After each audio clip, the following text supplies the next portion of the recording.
Assalamualaikum warahmatullahi wabarakatuh. Halo ayah dan ibu semuanya, salam sehat. Ketemu lagi nih, senang banget ketemu dengan saya Indri yang akan memandu obrolan kita hari ini dengan topik yaitu melindungi anak Indonesia dari pelecehan dan juga kekerasan. Nah, sesi obrolan ini merupakan kerjasama antara Kementerian Pemberdayaan Perempuan dan Perlindungan Anak Republik Indonesia dengan Anakku ID. Nah, ayah dan ibu semuanya, tanggal 23 Juli kita akan peringati sebagai Hari Anak Nasional atau HAN. Nah, tema yang diusung pada peringatan HAN tahun ini itu adalah Anak Terlindungi Indonesia Maju. Nah, kebetulan di hari yang sama, Anakku ID juga merayakan ulang tahunnya loh, yang ke-19. Jadi Wah, perayaannya akan double nih, seru ya. Nah, sesuai dengan tema peringatan HAN 2024 tadi, juga dengan maraknya berita mengenai misalnya pelecehan maupun kekerasan pada anak, Anakku ID ingin sekali untuk mengajak ayah dan juga ibu untuk bisa lebih memperhatikan lagi ya topik perlindungan terhadap anak. Bukan hanya untuk anak kita sendiri ya, ayah ibu semuanya, tapi juga anak-anak yang ada di lingkungan kita tentunya. Nah, nanti kita akan berbincang dengan seorang pakar dalam perlindungan anak, yaitu Ibu Ciput Eka Purwiyanti, yang lebih dikenal sebagai Ibu Ciput. Beliau ini adalah Asisten Deputi Pemberdayaan Perempuan dan Perlindungan Anak Republik Indonesia. Halo Bu Ciput, apa kabar? ya Mbak Indri, sehat, Alhamdulillah. Mudah-mudahan juga ya. Alhamdulillah. Selamat ulang tahun anakku ID. Udah sembilan Yes, belas tahun nih, udah pemuda ya. benar-benar. Udah nggak, bukan bayi lagi umurnya, Bukan udah bayi. beranjak ke usia dewasa gitu. Iya. Baik. Ya, Bu Ciput, kita juga ingin mengucapkan selamat Hari Anak Nasional juga. Nah, supaya lebih akrab dengan ayah ibu semuanya yang sedang nonton, saya akan bacakan dulu ya CV-nya Ibu Ciput nih. Jadi Ibu Ciput ini lulus S1 bidang matematika atau statistika dari Universitas Brawijaya Malang. Wah, saya juga dari Malang nih Bu Ciput. Nah, Waduh. nyata ya. Nah, lulus masternya of Arts International Development dari Flinders University di Adelaide, Australia. Nah, sebelumnya beliau pernah menjabat Kabid Penanganan Korban Tindak Pidana Perdagangan Orang, Kabid Bidang Iptek dan Lingkungan, juga Kepala Bagian Kerjasama Luar Negeri di Kementerian Pemberdayaan Perempuan dan Perlindungan Anak Republik Indonesia. Wah, menarik banget. Ini perspektif Bu Jiput kita tunggu nih untuk topik kita hari ini. Tapi Hmm. Bu, untuk mengawali, mungkin juga buat bridging ya ke kita semua yang nonton nih, mungkin bisa dijelaskan secara singkat, apa aja sih Bu lingkup tugas dan tanggung jawab Ibu Ciput gitu, sebagai Asisten Deputi Perlindungan Khusus Anak dari Kementerian Pemberdayaan Perempuan dan Perlindungan Anak. Silakan. Ya, betul Mbak Indri, terima kasih. Jadi kalau di nomenklatur kan disebutkan perlindungan khusus anak dari kekerasan. Tapi sebetulnya pada kenyataannya tugas saya di Kementerian Pemberdayaan Perempuan dan Perlindungan Anak itu adalah eh, bahasa awamnya nih. Hmm, Saya diminta mengawal dan memastikan semua lembaga pemerintah, termasuk pemerintah daerah. Jadi yang di daerah itu ada gubernur, ada wali kota, dan seluruh jajarannya, sampai ke tingkat desa. oke. Mereka melaksanakan semua kebijakan yang terkait perlindungan khusus bagi anak, khususnya dari kekerasan. Tetapi lingkup kekerasan itu sangat luas. Jadi selain tindak kekerasan yang mungkin ayah bunda kenal, itu kekerasan mencubit anak, jewer anak, mukul anak itu kekerasan fisik. Tapi ada juga kekerasan psikis. Nah, ini yang biasanya ayah bunda suka marah-marah ataupun silent treatment, Mbak Indri. Jadi Ah, kalau tidak suka atau tidak senang dengan apa yang dilakukan anak, orang tua mendiamkan anak, itu termasuk kekerasan nonverbal, jadi kekerasan psikis. Kemudian ada kekerasan seksual, kejahatan seksual. Kemudian anak yang jadi korban pornografi, hmm, anak jadi korban atau pelaku penyalahgunaan nafsa. Kemudian hmm, anak jadi korban tindak perdagangan orang, penculikan. Kemudian ada anak yang bekerja, jadi ya, usia anak tapi dia bekerja. hmm, Kemudian yang terakhir itu adalah ini yang sering dikenal masyarakat adalah anak-anak pelaku kejahatan atau tindakan kriminal. Nah, itu hmm, kalau bahasa hukumnya itu adalah anak yang berhadapan dengan hukum dan di situ meliputi sebetulnya balik anak yang jadi korban tindak pidana, kemudian anak yang jadi saksi hmm. terjadinya tindak pidana pada anak, kemudian anak yang jadi pelaku. Nah, itu yang jadi lingkup tanggung jawab saya memastikan semua institusi pemerintah, kemudian pemerintah daerah melaksanakan berbagai peraturan perundang-undangan yang memastikan anak-anak ini, kelompok anak-anak ini mendapatkan pemenuhan hak-haknya, mulai Oh, hak dasar itu dapat tempat tinggal, kemudian diasuh, ya. kemudian hak untuk mengikuti pendidikan, hak untuk mendapatkan layanan kesehatan, dukungan psikososial, kemudian juga perlindungan khusus. Jadi pada saat mereka kemudian harus berhadapan dengan hukum, ya itu juga dipastikan didampingi terus sampai perkaranya selesai dan mendapatkan hak-hak lain anak yang tadi balik lagi ke pemenuhan hak anak. Gitu, Mbak Indri. Oke, wow. Jadi sudah jelas ya, ayah ibu semua. Nah, ngomongin soal tadi nih, Bu Ciput, mengenai Mhm. pelecehan dan juga kekerasan terhadap anak ya. Berarti ini kan yang mana yang jadi payung besarnya, kekerasan dan pelecehan Hmm. masuk di dalamnya gitu ya. Iya, Nah, betul. membedakan secara spesifik nih bagaimana? Tadi kan sudah disebutkan kategori kekerasan tuh banyak sekali ya. Iya, Kekerasan. betul. Nah, untuk Jadi membedakan itu bagaimana nih, Bu? ah, ah. Oh, Ini jadi terpaksa harus nanti ayah bunda jangan cuek ya untuk baca undang-undang yang ada. Yang oke. kita udah spesifik itu dari tahun 2002, pemerintah menetapkan Undang-Undang Perlindungan Anak. Jadi itu Undang-Undang nomor 23 Oke. tahun 2022 yang pertama kali. Dan undang-undang ini sudah diamandemen dua kali.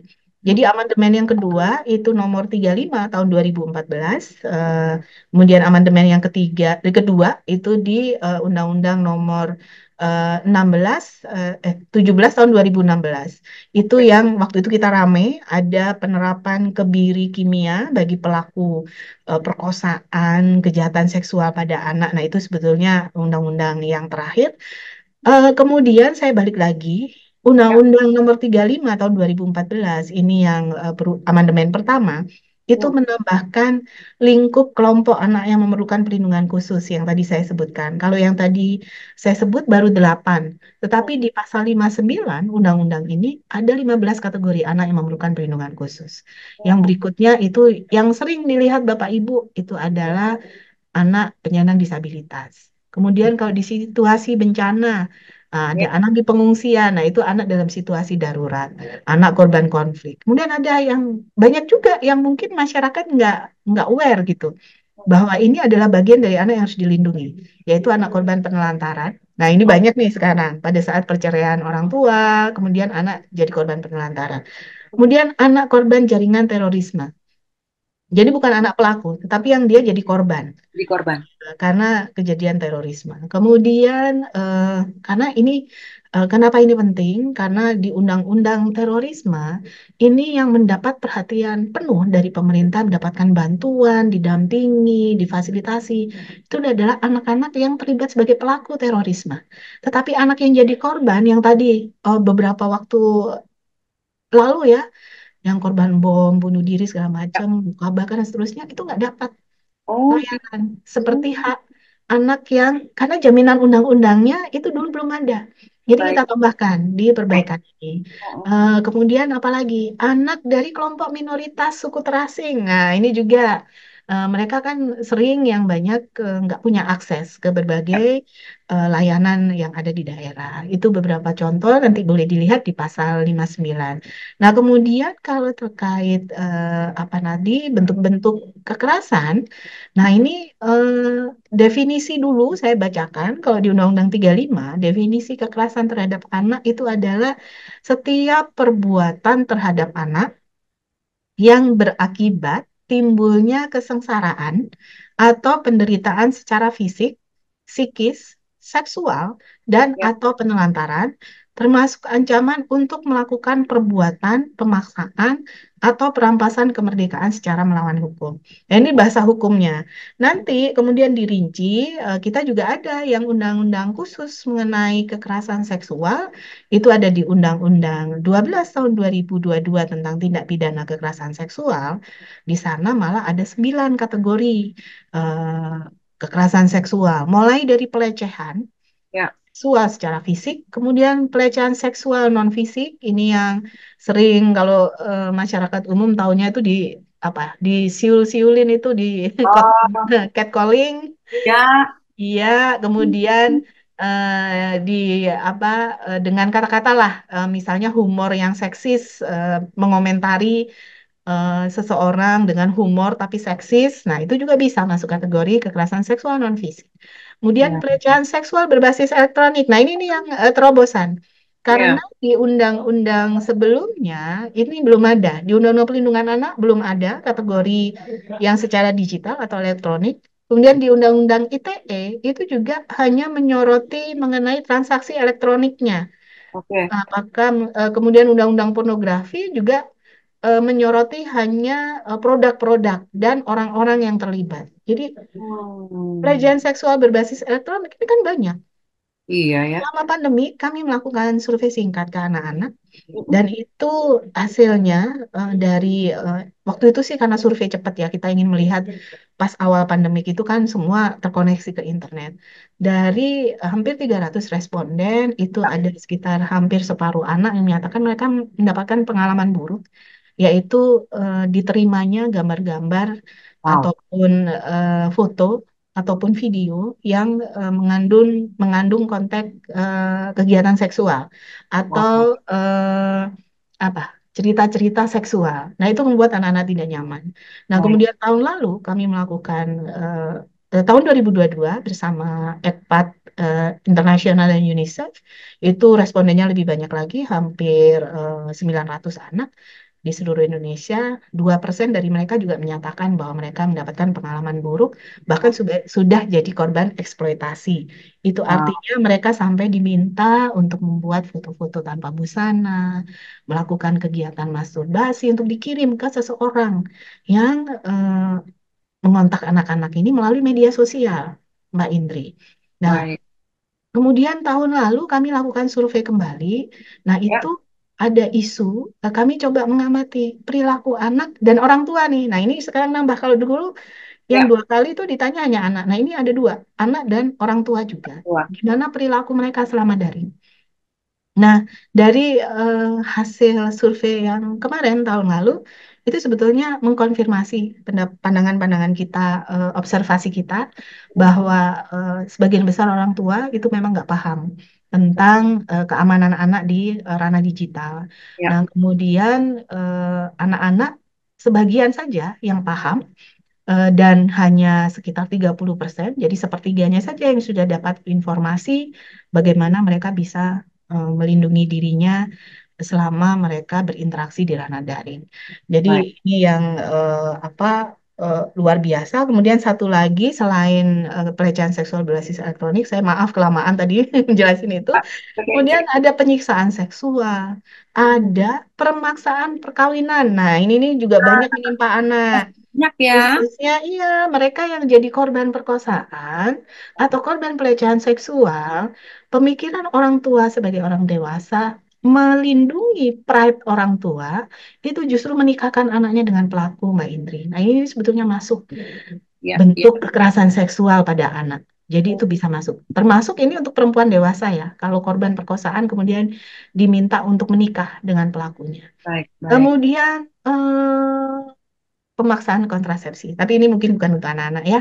Ya, Jadi yang tadi. Kemudian masih ada lagi seperti perbuatan cabul, persetubuhan, perkosaan, perbuatan cabul terhadap anak. Ini mengambil dari KUHP. Istilah-istilahnya itu juga termasuk. Gitu, Mbak Indri. baik, baik. Jadi sudah banyak sekali yang diatur secara detail dalam Ya, undang-undang. Ayah ibu, ayo kita coba melek lagi untuk membaca satu persatu atau mempelajari kembali gitu ya, yang mana yang termasuk dalam ranah kekerasan itu karena kategorinya sangat banyak dan sangat besar. Termasuk kalau tidak memberikan pendidikan, tidak memberikan atau tidak memenuhi kebutuhan dasar itu juga tergolong dalam kekerasan. Bu Ciput. ya, kalau ini masuk kekerasan, bisa jadi kekerasan non verbal ya. Baik. Karena sebetulnya kan sudah dijamin oleh Undang-Undang Dasar Konstitusi kita di pasal 28B Mm, bahwa seluruh anak itu berhak untuk mendapatkan untuk hak untuk hidup, kemudian ya. tumbuh kembang, Mm-mm. berpartisipasi dan dilindungi dari berbagai bentuk kekerasan dan diskriminasi. Nah, pada Baik. saat ada orang-orang tua yang mendiskriminasikan beberapa anaknya, ada Mm, kan yang mendahulukan misalnya di budaya patriarki itu mendahulukan anak laki-laki. Jadi anak Laki-laki. perempuan mengalami diskriminasi. Hmm. Dan ini betul-betul diatur di Undang-Undang Perlindungan Anak. Pada saat orang tua tidak memberikan kebutuhan dasar anak, termasuk pendidikan, itu berarti sudah mengabaikan hak-hak mereka. Kita Bah, lihat itu di kalau Undang-Undang 35 tadi tentang perlindungan anak, ya. pasal 1 angka 15 didefinisikan terkait anak korban penelantaran. Penelantaran itu definisinya adalah sebagai setiap perbuatan atau kelalaian orang tua, Hmm. wali, pengasuh anak, atau pihak lain manapun yang bertanggung jawab atas pemeliharaan, perawatan, pendidikan, dan perlindungan anak yang mengakibatkan anak mengalami kekurangan gizi, Oh, pakaian, tempat tinggal, perawatan kesehatan, atau pendidikan dan atau pengasuhan, sehingga menghambat pertumbuhan dan perkembangan fisik, psikis, dan sosial anak. Jadi ini nggak hanya orang tua, termasuk misalnya panti-panti yang hmm. ditugaskan negara untuk mengasuh anak-anak terlantar atau anak yatim piatu, Baik. termasuk pesantren. Kan Oh, pesantren juga anak-anak tinggal di sana 24 jam. Mereka bertanggung jawab untuk memberikan pengasuhan anak selama orang tuanya tidak tinggal dengan anak-anak ini. ya. Gitu. Hmm. Baik, baik. Wah, menarik ya untuk bicara soal topik kekerasan ini karena begitu banyak hal yang perlu kita pelajari kembali gitu sebagai orang tua atau wali dari anak-anak ini sendiri. Nah, Mm-mm, Mbak, kalau bicara soal kasusnya ini semakin banyak mm-mm, yang kita dengar lewat media sosial karena sekarang juga mm-mm, platformnya makin mm-mm. banyak kan gitu. Ini sebenarnya dari dulu memang sudah banyak juga atau yang sekarang aja kayaknya banyak tapi karena memang banyak yang memberitakan aja gitu. Atau memang setiap tahun bertambah nih kasus kekerasan dan pelecehan pada anak, Bu Ciku? Ya, sebetulnya dari dulu ini masih tinggi prevalensi kekerasan. Kenapa Ya. kita berani bilang tinggi? Karena kita sudah melakukan survei pengalaman hidup anak dan remaja itu 2 kali, Mbak Indri. Pertama tahun 2018, kemudian yang kedua tahun 2021, dan yang ketiga tahun ini surveinya. Hmm. Dari bandingkan tahun 2018 dan 2021, Ya. persentase anak yang mengaku mereka setidaknya mengalami satu bentuk kekerasan Oh, itu anak laki-laki dan perempuan di tahun 2018 itu rata-rata 60%, jadi oh. tinggi sekali, Ya. 6 dari 10 ya. Nah, Wah, kemudian di tahun 2021 sudah turun oke. turun persentasenya tapi masih tinggi anak perempuan. Jadi Oh, anak perempuan itu hanya turun 10%. Jadi ya hasil survei 2021 itu 5 dari 10 anak perempuan setidaknya mereka melaporkan pernah jadi korban satu jenis kekerasan selama hidupnya.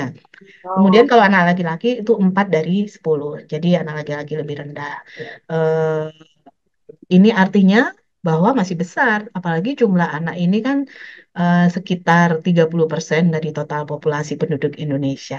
Jadi ya, sekitar 80 juta anak Indonesia, laki-laki dan perempuan. Kita kalikan saja. ya. Totalnya dari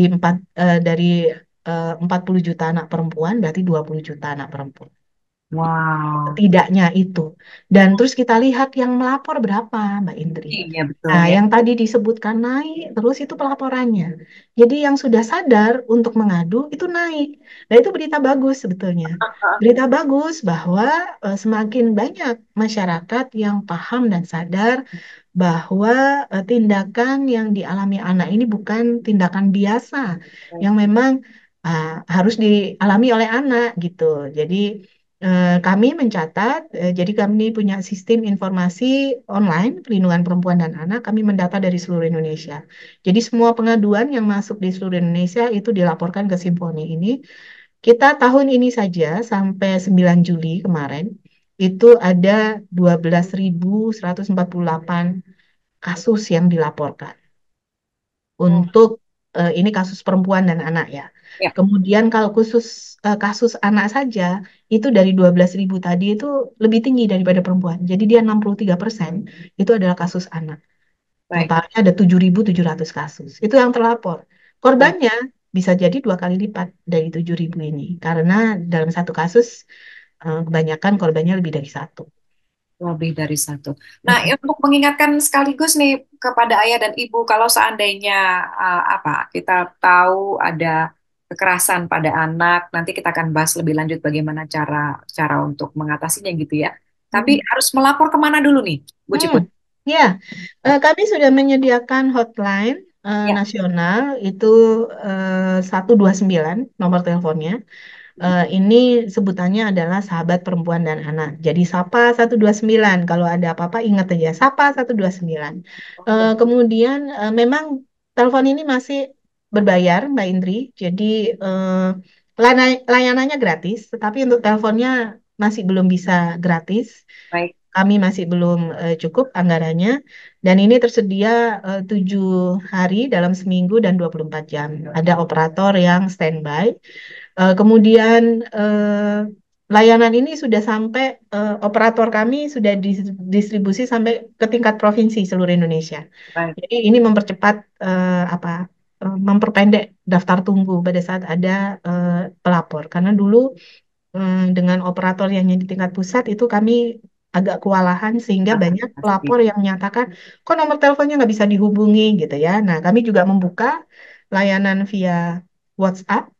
Baik, Ini hanya satu arah ya, jadi nggak bisa telepon, hanya WhatsApp. Untuk korban itu melaporkan apa yang dialami secara singkat, kemudian domisili di mana. Nanti ini teman-teman operator yang akan menghubungi korban atau pelapor. Dan ini baik. jangan salah, satu hari itu bisa ribuan juga yang Wow. mengontak lewat WhatsApp. Meskipun ada juga yang mereka itu sebagian adalah fake report Mbak Indri. Jadi ada juga anak-anak mungkin ingin menguji ya apakah betul nomor ini mudah dihubungi atau bisa jadi pada saat dia sudah tersambung kemudian dia mengundurkan diri. Betul. Dia nggak berani lagi untuk melapor karena ada beberapa berbagai Pertimbangan. kendala ya namanya korban itu kan banyak sekali yang dipikirkan di belakang. Baik. Itu Mbak Indri. WhatsApp-nya tuh boleh di-share nggak sih, Bu Boleh. Ciput? Nomornya juga mudah 08 111 Ya. 129 129. Oh, ya, jadi lebih mudah untuk diingat gitu ya. Nanti Ya, diingatkan lagi. Baik, ya. Bu Put, kalau kita bahas spesifik nih, bagaimana dengan kasus kekerasan seperti contohnya bullying gitu ya, yang dilakukan kepada anak Mm-mm. berkebutuhan khusus nih, Bu, dengan Mm-mm. Mm-mm. autistik, kemudian difabel fisik dan lain-lain gitu ya. Mm-mm. Mungkin Kemen PPPA memberikan perhatian khusus kepada anak-anak ini. Ya, anak penyandang disabilitas itu salah satu kelompok anak yang memerlukan perlindungan khusus yang tadi saya sebutkan. Dan ini nggak hanya tugas Kemen PPPA, karena kalau berdasarkan Undang-Undang Pemerintahan Daerah, urusan perlindungan anak itu sudah didelegasikan ke pemerintah daerah sampai ke kabupaten kota. Jadi kami akan menagih komitmen pemerintah daerah dalam melaksanakan undang-undang pemerintahan daerah ini, kewajiban-kewajiban mereka sudah diatur melalui norma, struktur, kriteria untuk bagaimana memberikan layanan pada anak penyandang disabilitas. Dan tentu ya, bullying ini kepada anak-anak non penyandang disabilitas saja sudah salah, apalagi kepada anak penyandang disabilitas. Meskipun seringkali anak-anak penyandang disabilitas juga tidak memahami bully-bully yang mereka terima, Ya, ya kan? Tapi itu juga bukan artinya mereka bebas untuk jadi bahan olok-olok atau bercandaan. Terlebih orang tuanya tentu bebannya akan semakin besar. Jadi kami bersama pemerintah daerah dan juga Kementerian Pendidikan, Kebudayaan dan Kementerian Agama melakukan berbagai upaya terobosan, Mbak Indri. Jadi yang pertama, pemerintah daerah itu sudah punya komitmen untuk mewujudkan wilayah pemerintahannya itu menjadi kabupaten atau kota layak anak tahun 2030. Nah, kriterianya apa? Kota layak anak itu ada 31 indikator, Mbak Indri. Jadi banyak sekali indikator yang ada dan itu dievaluasi setiap tahun oleh pemerintah daerah sendiri, evaluasi mandiri. Kemudian diverifikasi hasil penilaian mandirinya tadi oleh provinsi, cocok nggak? Jangan-jangan dia yang lebih-lebihin nih, karena provinsi kan yang tahu. Kemudian terakhir itu kami, pemerintah pusat yang melakukan verifikasi kembali, apakah memang sudah sesuai. Karena mengapa ini penting dilakukan? Karena ini ada penghargaannya yang diberikan pada pemerintah daerah sebagai ya bentuk insentif supaya mereka semangat yang melaksanakan kewajibannya itu, Mbak Indri. baik, Jadi baik. salah satu kelompok anak ya ini anak penyandang disabilitas yang harus diberikan pemenuhan hak dan perlindungan. Nah, Hmm, ada indikator kinerja juga yang sudah masuk di dokumen perencanaan nasional dan juga di daerah itu ada indeks perlindungan khusus anak, Mbak Indri. Nah, itu di indeks ini melihat kinerja pemerintah terkait perlindungan khusus anak dan ada dua indikator yang mengukur bagaimana perlindungan pada anak penyandang disabilitas. Memang mungkin kalau kita dari sisi pandangan awam melihat parameter bagian dari indeks ini yaitu yang pertama adalah rasio anak penyandang disabilitas dibandingkan dengan anak non penyandang disabilitas yang mengakses internet. Kemudian yang kedua adalah rasio anak penyandang disabilitas dibandingkan anak non penyandang disabilitas yang mengakses pendidikan. Kita Ya. melihat kebutuhan dasar itu karena memang sementara data di BPS yang ada baru itu yang Oh, memotret situasi apa ya layanan untuk anak penyandang disabilitas. Jadi pengennya banyak indikatornya, tapi datanya nggak bisa. Siapa yang mau ngumpulin datanya gitu? Jadi kami ambil dari yang sudah ada di surveinya BPS, survei sosial. Nah ini setidaknya kita melihat apa aspek aspek penting bahwa anak penyandang disabilitas itu juga berhak untuk dapat pendidikan. Dan kemudian juga sekarang sudah era digitalisasi dan banyak orang tua juga untuk kelompok anak-anak penyandang disabilitas tertentu, mereka juga memberikan gawe terlalu berlebihan, gawe dengan akses internet yang berlebihan kepada anak-anaknya. Karena memang anak-anak kan nggak bisa mobile, terbatas mobilitasnya, misalnya anak cerebral palsy. Itu juga sedih sih, karena mereka hanya diberi gawe, kemudian anak-anak menyaksikan YouTube atau apapun. Eh, ya, kadang ada juga yang tidak dipahami oleh orang dewasa bahwa anak penyandang disabilitas ini juga bukan seksual. Jadi mereka pun pertumbuhan hormonalnya, biologisnya itu sama seperti kita. Nah, itu yang mungkin juga nggak dipahami dan ini yang sering jadi pintu masuk anak-anak jadi korban kekerasan seksual. Nah, itu hmm. makanya ada kebijakan besar itu adalah pendidikan inklusi. Jadi Ya. kalau nggak harus masuk SLB, maka pemerintah mengarahkan anak-anak masuk sekolah-sekolah umum, jadi secara inklusi belajar bersama-sama anak-anak yang lain. Kemudian ada SLB. Nah, Kementerian Pendidikan dan Kementerian Agama sudah juga menetapkan ada di setiap satuan pendidikan mulai dari PAUD sampai SMA kalau Kementerian Agama ya dari apa madrasah ibtidaiyah ya kalau SD saya kok lupa. Kemudian sampai MA itu harus punya kebijakan pencegahan dan penanganan kekerasan terhadap anak di satuan pendidikan atau di sekolah mereka. Nah, itu yang coba eh, dilakukan apa secara kebijakan. Kemudian pendekatan-pendekatannya ya secara kelembagaan kalau sudah punya kebijakan harus ada satgasnya. Yang nanti kalau ada kasus mereka memastikan mendampingi anak pelaku dan anak korban. Karena ini terjadinya sama-sama anak. Dan tadi saya sebutkan anak pelaku itu dijamin undang-undang juga untuk dapat perlindungan karena namanya anak bisa jadi dia nggak memahami apa yang dia lakukan. Gitu Mbak Indri.